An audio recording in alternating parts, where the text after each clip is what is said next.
Okay, now you have your handouts. I was able to retrieve. Look at the top of the page where it says question 5, question 6 in the non-bolded print. So yesterday we established this. Question 5, we established the meaningfulness of life is also spiritual. Today we have question 6. Is the spiritual meaningfulness of life also moral? Now, just to make sure you follow our procedure here, our format, how are we beginning with these questions? All these people here on this first page, are these pro or con people to the Christian view? This is the page you have in front of you. Okay, we always start with the con view, okay, the view that's against the Christian view. So this page will be people who do not agree that there is a real right and a real wrong like we do. So this will be the same format for each of these questions. Okay, so a few examples. We'll look at a few examples here. First one we'll look at is the first man listed, Thrasymachus. Thrasymachus, who taught relativism.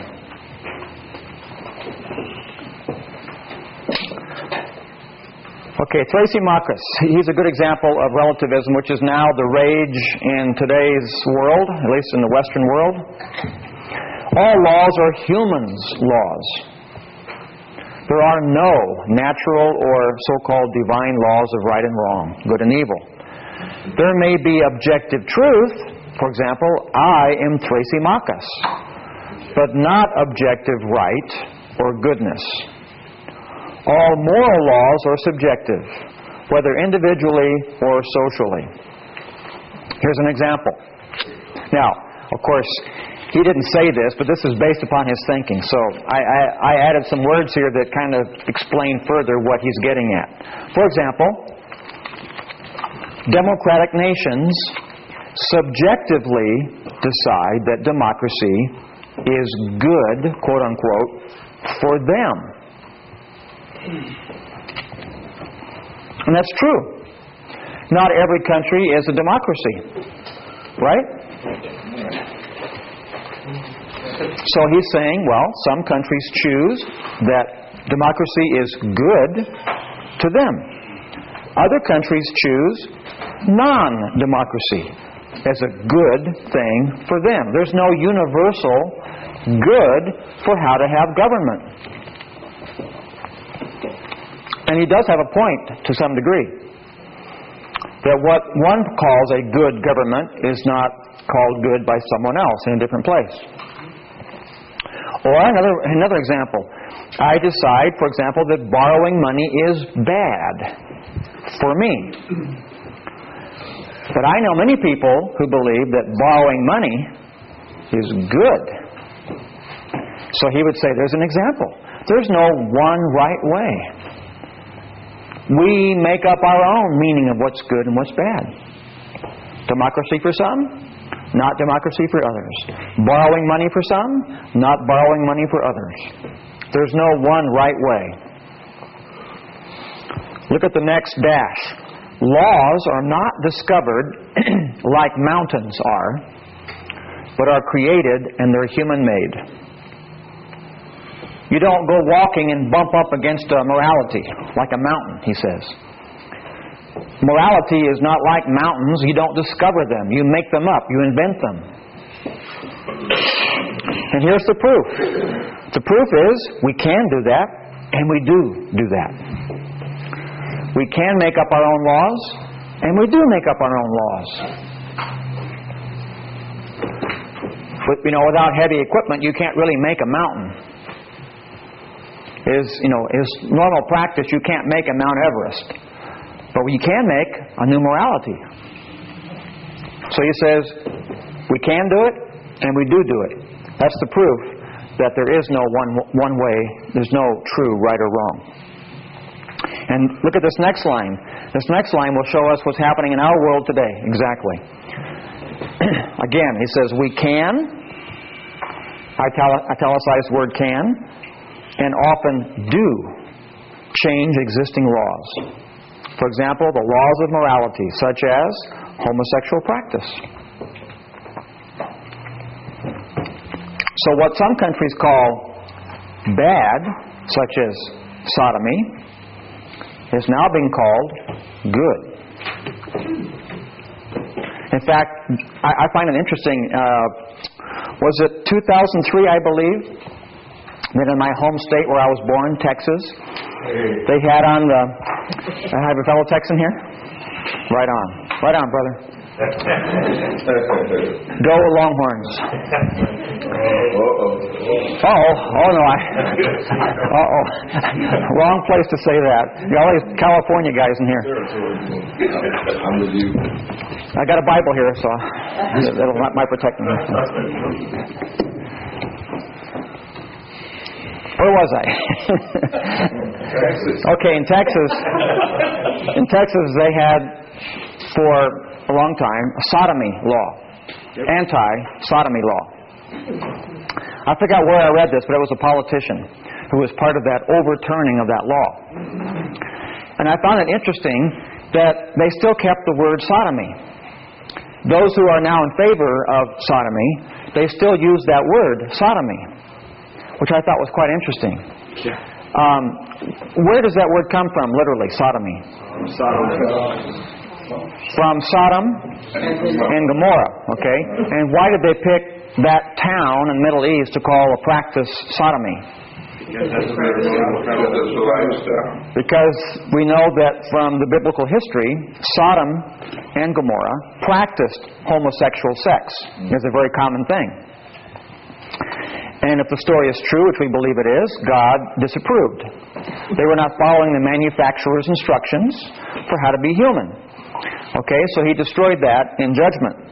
But it's interesting how that quote-unquote Bible fairy tale, as people think, interesting how that word sodomy, which comes from Sodom, a Bible place, is now part of the vocabulary for the world that rejects the Bible. Just as it's interesting that people who reject Christ, somehow they're forced to accept the dividing of time by Christ's name, before Christ, after Christ, or BC, AD, although that's changing somewhat. Although it's still Christ, the CE is Christian era. Is it BCE, before Christian era, and CE, Christian era? So we're still measuring time by Christ, whether it's BC, AD, or whether it's BCE or CE. So it's interesting that Christ still reigns as the calendar governor, even for unbelievers, and sodomy is still used, even though it's a biblical place that no longer exists because it's buried because of judgment. I have to hold off on your question, sorry. Okay, so this politician was saying that before sodomy was wrong, now sodomy is okay. And he kept the same word sodomy, which I thought was striking. Because the word sodomy has, by definition, a bad connotation. A place of curse, a place of judgment. And I was thinking when I heard that law, and as I look at Thrasymachus, where things that some say are bad, and then others say later on, oh, that's a good thing. So what's bad becomes good, what's evil becomes good. Does that remind you of a passage from the prophets? Isaiah 5. What's happening today in America and other parts of the world is exactly to the letter what Isaiah warns against in Isaiah chapter 5.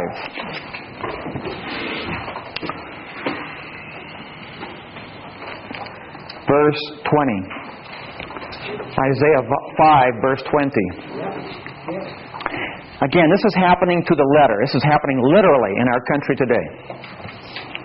Isaiah 5, verse 20. Woe to those who call evil good, and good evil, who put darkness for light and light for darkness, who put bitter for sweet and sweet for bitter. If a single man or single woman are truly a virgin, and they're among typical people today at the college level or post-college. So if they're 18 years or older, and if it becomes known to the general kind of person today that so-and-so is a virgin, is that good or evil? Is that a noble thing or an embarrassing thing? Embarrassing. Oh, it's embarrassing. And maybe you can even, think about your own experience.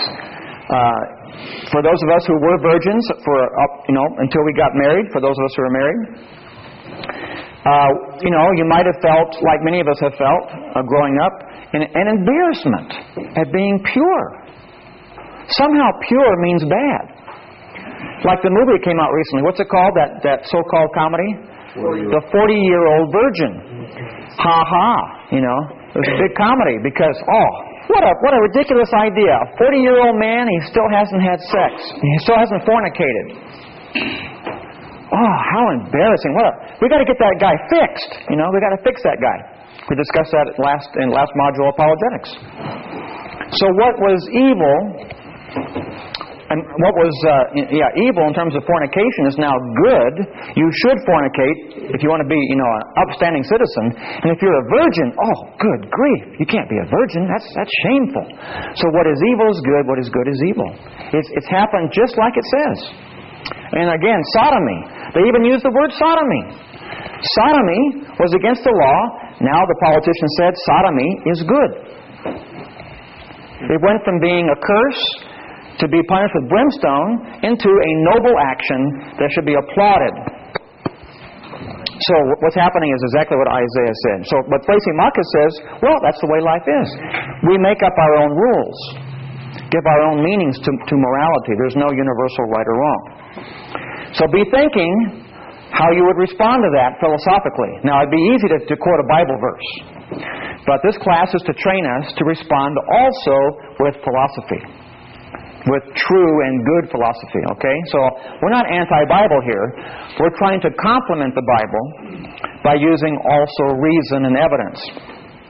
What is that phrase again? All truth is God's truth. So philosophical truth is God's philosophy. What about scientific truth? Is that God's? He made the universe to allow for science. He made the planets. He made gravity. Okay, so the God of gravity doesn't mind if we discover a scientific law called gravity. It's still His gravity. It's still His law. So in philosophy, we find a truth. It's God's truth. In science, we find a law. It's God's law. So all truth is God's truth, whether it be philosophy or science or history or Bible. Okay, let's jump down to Durkheim. Before that, up above that, Bentham, just for a minute, Bentham. I want to look at one line of Bentham. The next to last line under Bentham, he has a very common philosophy in America today, and the world also.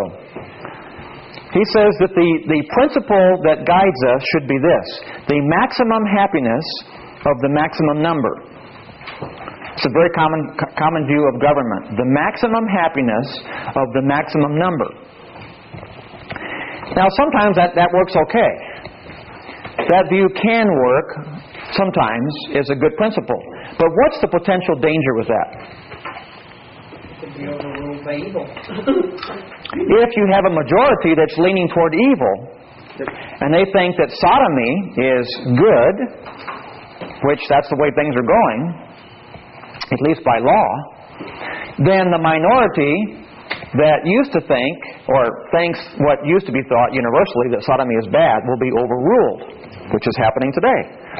Now, the minority who thinks sodomy is bad is being overruled by the majority who think sodomy is okay, or at least it's tolerable.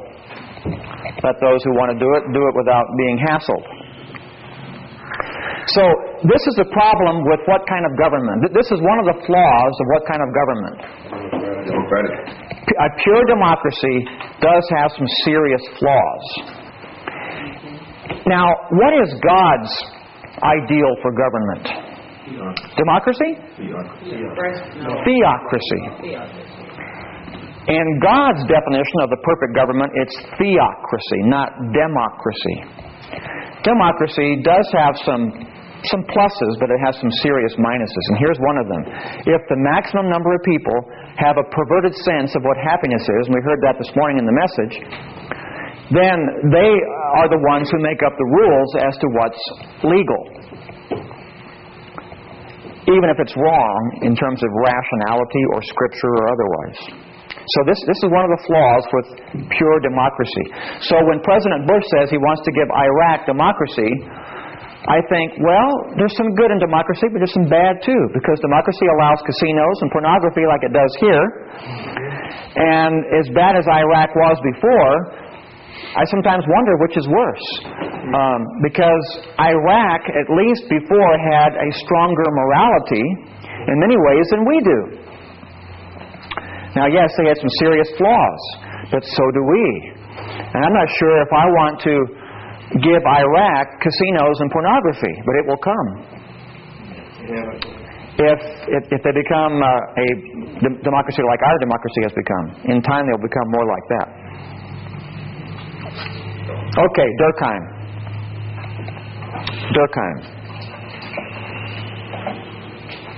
Now, this will be a problem I want you to ponder. If not now, then over lunch. We'll answer it after lunch. So this is a serious problem, a serious challenge to us, found under Durkheim. Societies, that is, groups of individuals in different cultures, are the fundamental units of human life and the determiners of human morality. Okay, now, we're focusing now on societies, okay? Not people, individuals, but societies. Cultures. And there's some truth here. Some truth. Right and wrong are relative to a particular social unit. For example, Eskimos as opposed to non-Eskimos. We're going to use Eskimos as an example today. This explains why different groups and cultures have different moralities. Groups and cultures can also change and evolve and thus change morality. Some quote-unquote immoralities may only be an invented term for expressing conflicts within a social unit. Therefore, there's no real universal right and wrong. Let me give an example with the Eskimos. Does anybody here know what Eskimos do if a woman gives birth and it might be the wrong time of year and the animal population might be less than normal and they might have in their tribe less hunters than normal, and if they have a girl child that's just born, what do they do in some cases? Leave the baby in the snow or on an ice floe, and they leave it to die. And no one goes to jail for that. I don't think Eskimos have jails, but Eskimos don't judge that as evil. The culture does not punish that. The culture does not say this is evil or wrong. The culture says that's okay to do that. They've done it for centuries, if not millennia. Okay, so there's an example that people use who are not Christian, who are relativists, and they look at us and say, okay, here's Exhibit A, Eskimo culture. Here's a culture that has existed for centuries or millennia, and they practice leaving children to die, and they don't call that evil.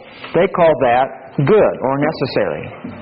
And there's no punishment for it. So how can you Christians say that there's a universal, objective, right and wrong? And that all people have this instinctive idea, the same idea as what's right and what's wrong. And it looks like they have a good point. Because Eskimos do that, and they don't call it evil. So that's the point that Durkheim is making here. He's saying, you see, people do make up morality, even cultures, even civilized cultures. And Eskimos are civilized. They have a form of government. They have a culture. They have a language. They've existed for a long time. They have morality. They have judges who decide. They have things that all cultures have. They have a religion. They have everything we have. Just a different look, different form. So, how can we say, with that example of Eskimos, that there's an absolute right and wrong, everybody knows it in their heart, and God put that there, and so forth and so on? How can we go against this Exhibit A of Eskimos? Anybody have an idea already, or you want to ponder that for a while? Anybody want to try to answer that problem, David? Well, for one thing, the reason they do that is for survival.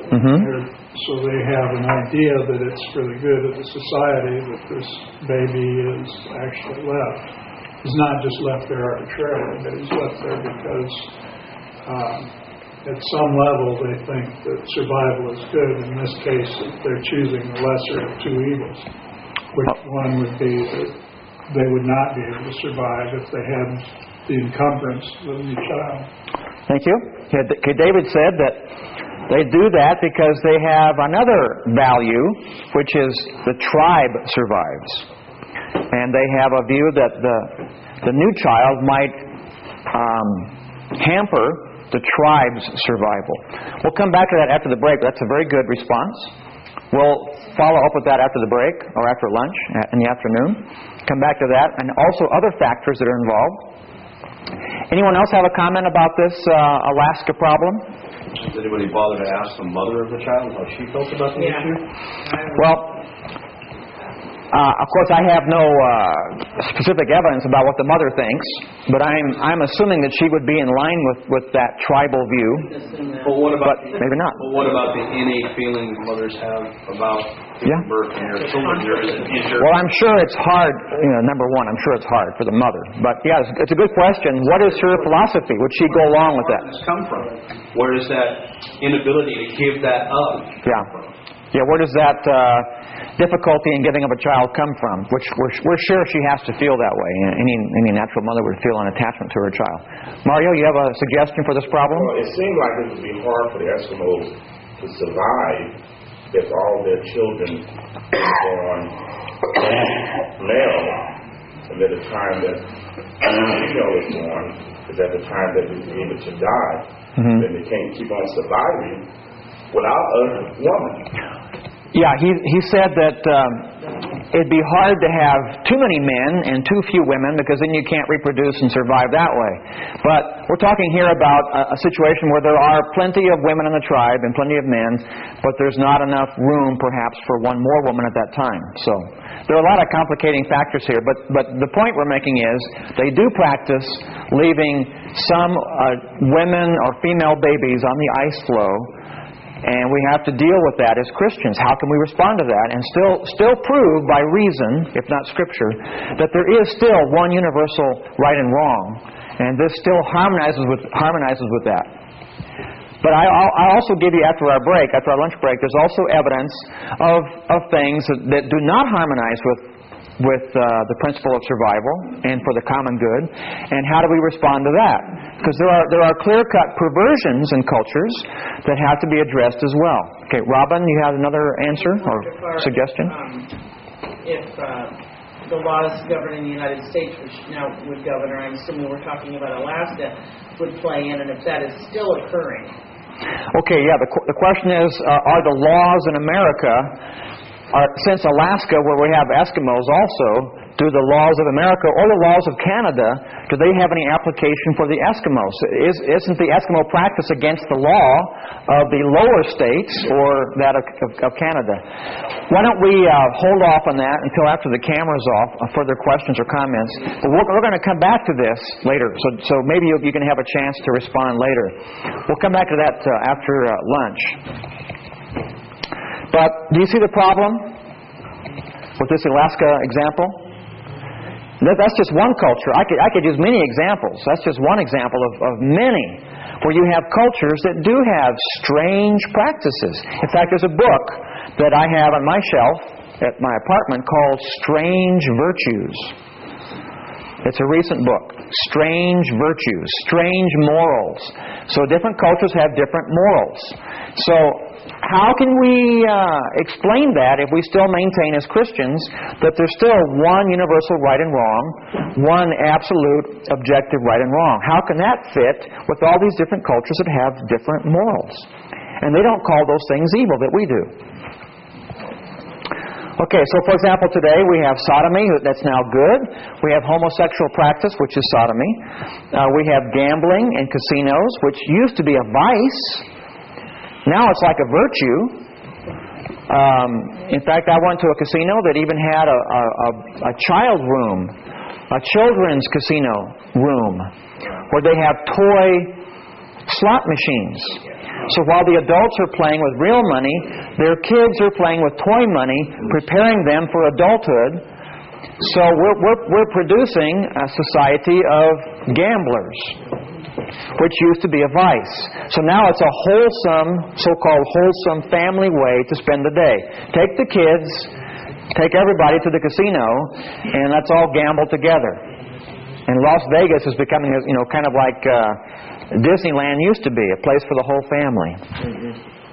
Of course, pornography used to be a place or a thing that people would go to a back alley and buy something, put it in a brown bag, and sneak it home, put it under your mattress. Now the whole family has pornography all over the coffee table, or you have cable TV with 24/7 pornography. So now it's a good thing. And on and so forth. Okay, more. Look under more. M-O-O-R-E.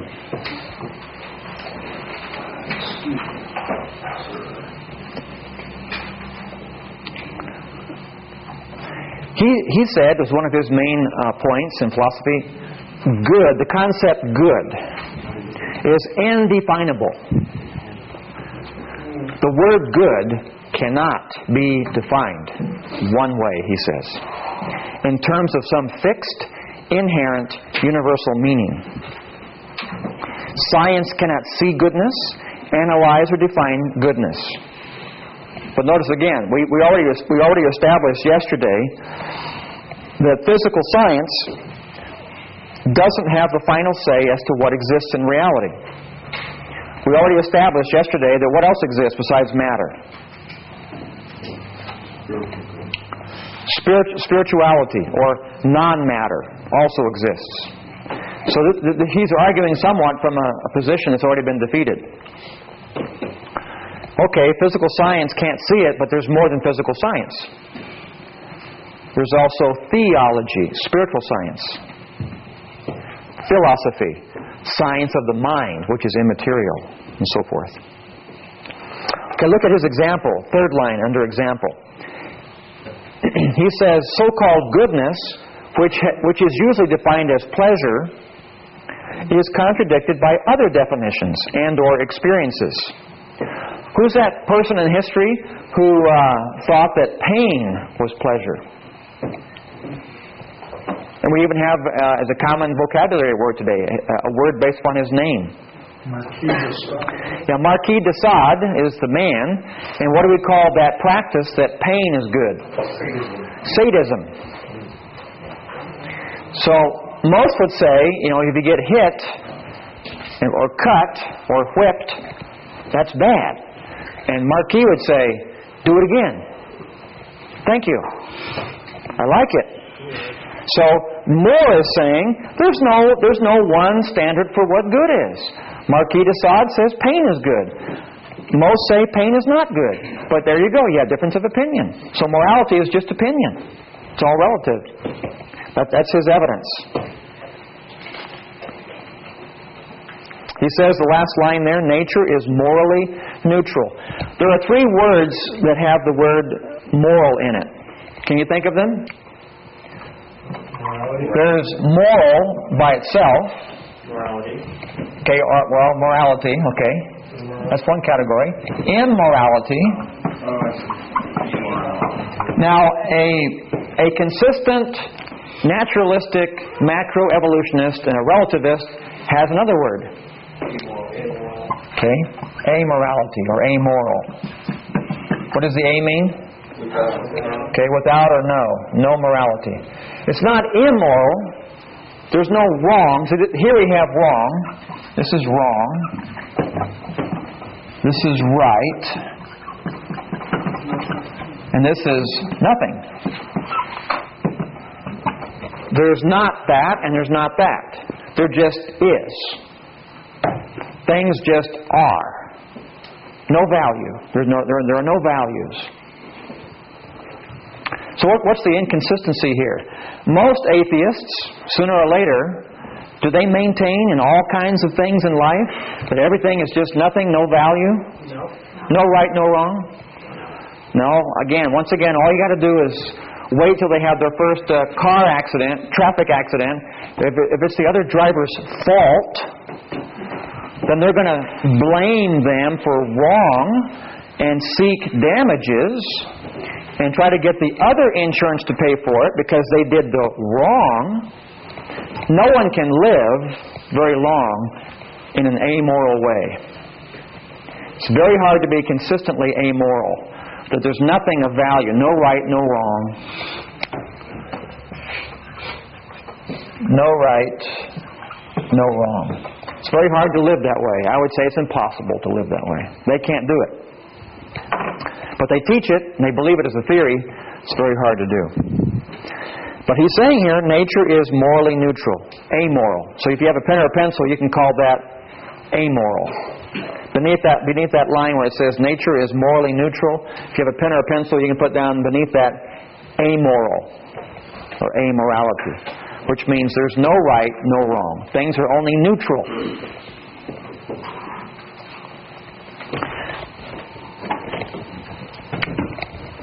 But if life is, going back to yesterday, if life is just physical particles floating in space, is reality amoral? Yeah, if life is only particles, physical particles, floating in space, like a bed of gravel, does gravel have morality? No. So if all we are is gravel in an upright position, billions of pieces of gravel called atoms, then there is no morality. So they're right. If life is only physical, there is no morality. And yet, we see morality every second in this world. And we already established yesterday that life is not just matter. Life is also non-matter, or soul, spirit, consciousness. So that means that this really doesn't exist. It's a concept, a theory, but there's little support for it, or no support for it. So we have to deal with this. People deal with this every day. Even atheists practice this because they can't live this way. So these are the real categories. This is just a theory they like to promote, or it doesn't really work.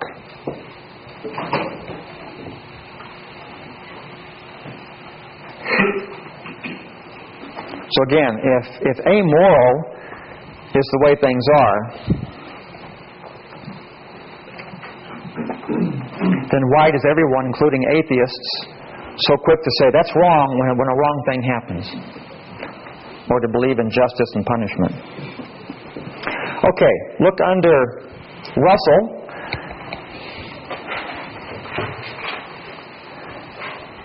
If anyone suffers from depression, you might not want to read Russell. Russell will really put you down into a pit of depression. But this is actually a consistent view for those who are pure materialists. Since humans are only the product of accidental combinations of atoms with no purpose, intentions, no fixed moral standard, then there's no real authorized right and wrong. Death is just the disintegration of atomically composed humans.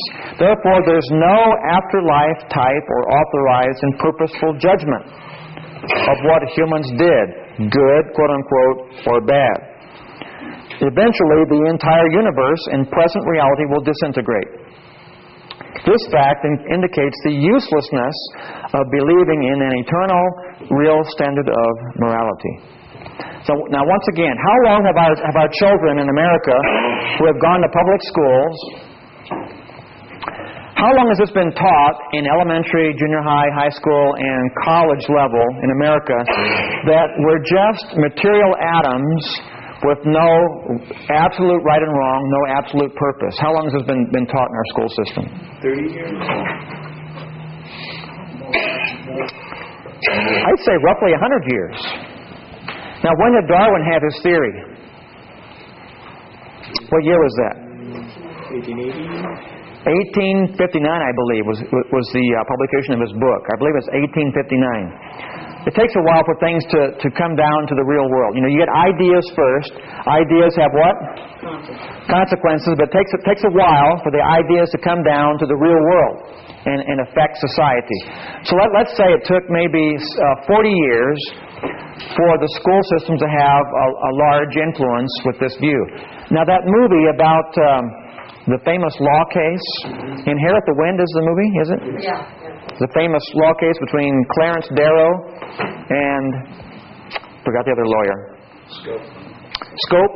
No, it's called the Scopes Monkey Trial, but it was Clarence Darrow, one lawyer, versus somebody else. Forgot the other lawyer's name. About evolution and creation in schools. That was in the 20s, I believe, that case. Okay, so that shows us in the 20s there was already a serious matter being debated to teach kids materialistic evolution, life has no purpose, versus creationism, life has purpose from a divine creator. So that probably means that since roughly 1900 we've had this taught. Now, of course, it's everywhere. Not just here, but other countries as well. So, again, is it an accident or is it a coincidence that after decades and decades of being taught that life has no purpose, like Russell says, and that we're just a bunch of random atoms, there's no absolute right and wrong, is it a coincidence that the 20th century was the bloodiest century in history? Or is it a coincidence that we now have school children who don't know right and wrong, and they kill each other and have no guilt, or at least not as much guilt as they should? Their consciences are seared, as the Scripture would call it. Their consciences are hardened because they've lost the ability to even feel guilt like they should. It's not a coincidence, I don't think, that these things have happened. Okay, one more gentleman. I'm being polite, calling these philosophers gentlemen, but one more philosopher before we look at the Christian response. At the top of the next page.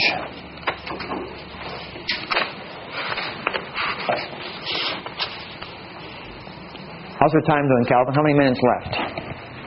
15. Thank you. Oh, sorry.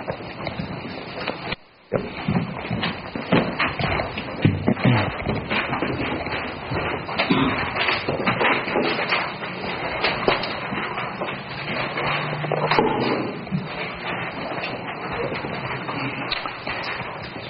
Okay, J.L. Mackey, I believe he's still living, is our last example before we have our Christian response. J.L. Mackey, an atheistic philosopher. He has an interesting title for his argument. The Argument of Queerness. The Argument of Queerness.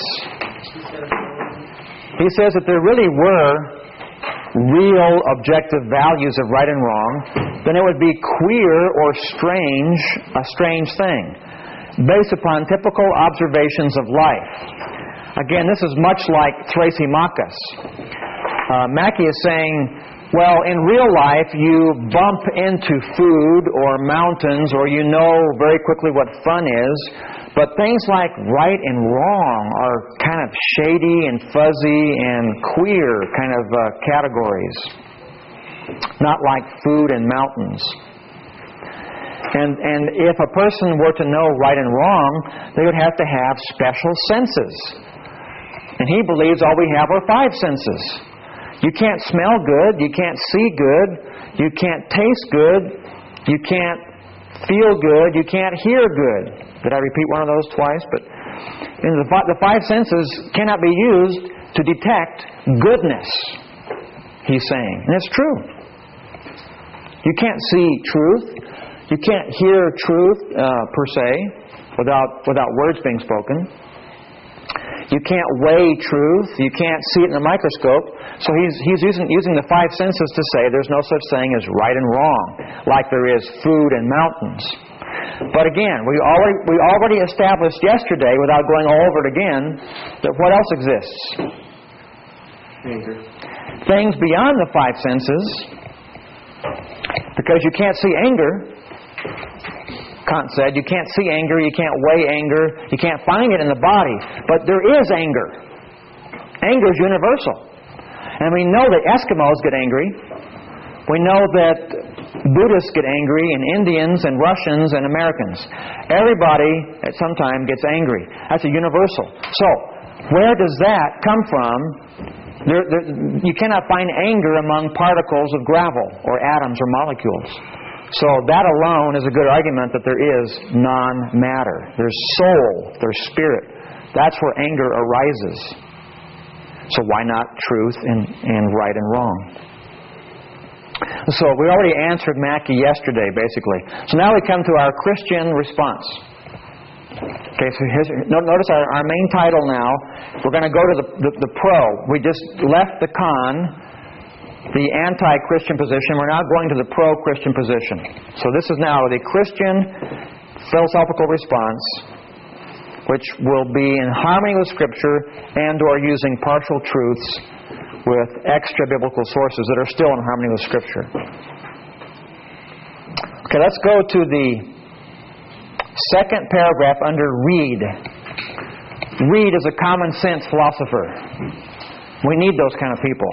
Common sense. We have enough strange sense.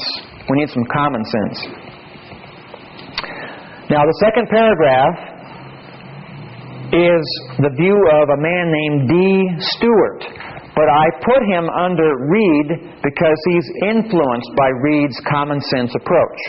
So this is actually a man named D. Stewart who was influenced by Reed. So are you with me? Second paragraph under Reed? Yes. Okay. Look at this. And I think this is what David was saying, or what David was getting at earlier regarding the Eskimo. And we'll have some follow-up after our lunch break. Moral differences in cultures like the Eskimos are really just a different application. Notice the word is italicized, application, of the same, italicized word, same, moral principles. Okay, David, you said earlier, what is the same moral principle that Eskimos have that we have? Survival is good, that life is good. Okay, life is good, survival is good. And it's not just survival of one person, but survival of the culture, the tribe, the group. Even Jesus practiced that. He's one person, and which did he value more? Saving his own life or saving thousands and millions of lives by his death? You know, so he proves in his own sacrifice on the cross that Jesus values the many over the one. He values our lives, millions of us, over just him having a good day at the end of his life. He could have avoided the cross and said, I'm going to save my own neck. But no, it's better for them that I suffer and die. So the Eskimos have the same view that Christ did in a way, that they figure, well, to keep the tribe alive, we have to sacrifice this new child. Because this new child might cause the tribe not to survive. Because of the extra burden. Because they have a very fragile existence on the ice. We have a lot of nets here. We have what do you call it in the circus? The trapeze. We have a lot of safety nets. We do. If you don't find food in your lunch sack, if you don't find food in the seminary refrigerator, you got food all over the place outside. If you lose your money, you can probably borrow some from somebody. If you're out on the ice floe and there are no ATM machines, and there's no food laying around, and you can't find enough food and it's getting cold, you don't have much to depend on. So life is very fragile. So when they have a new child and they're already having a tough time moving fast and finding the food, well, that child is a threat to the tribe, the whole tribe. So he's saying here, they're not really less moral than we are. They're just applying the same morality that we apply in a different way because they have a different environment, different context. An ice floe, not a comfortable suburb. Then it says the applications are different due to different physical and or social situations. Now here's an example. Look up for a minute. Don't read any further. Just look up from your notes. Here's an example. Let's say we have a bunch of bank robbers, a bunch of thieves. And let's say that these, and this is very common, that bank robbers and thieves might justify what they did in their own mind. Isn't that common for sinners? That they do a bad thing, and then they kind of justify it in their own mind. I'm not really a bad person. Yeah, I took some money, but blah, blah, blah, blah, blah. What do you call that? Justification. We also call it rationalizing, which is philosophy. They rationalize, they form a logic in their own mind as to why it's okay for them to take money that doesn't belong to them. Okay? So let's say we have some bank robbers that are rationalizing, justifying their sin. To them, okay, it's sin normally, but in my case it wasn't sin because blah, blah, blah. Now, they go to their hideout. And this is also very common in the movies and books. They go to their hideout. Let's say there are six bank robbers. And they get the money, and 5 take a nap because they're tired. It was a hard bank job. So 5 are taking a nap. And 1, guess what he does? Takes all the money while they're sleeping and runs out of the room. Now you have these 5 guys who rationalized that what they did, taking someone else's money, was not wrong in their case. But now what are they going to say when they wake up and find out their fellow took all their money? Are they going to think that's universally wrong? Yes, indeed. If they have a vote, they're all going to raise their hands, all 5 of them, 100% of them. That was wrong. He took our money. That's not right. So once again, there is a universal right and wrong. We know it immediately. We know it instinctively. And every culture would act that same way. If Eskimos had their money stolen in their igloo by one of their fellow iglooees, they would all say universally, that's wrong. But when they kill a child, they still are doing it with a moral reason that we would do. We would have the same moral reason they do. So it's a different application, Stewart is saying. Different context, different culture, different climate, but it's the same moral survival, in this case survival of the whole, and they have to sacrifice a newcomer because it might kill all of them.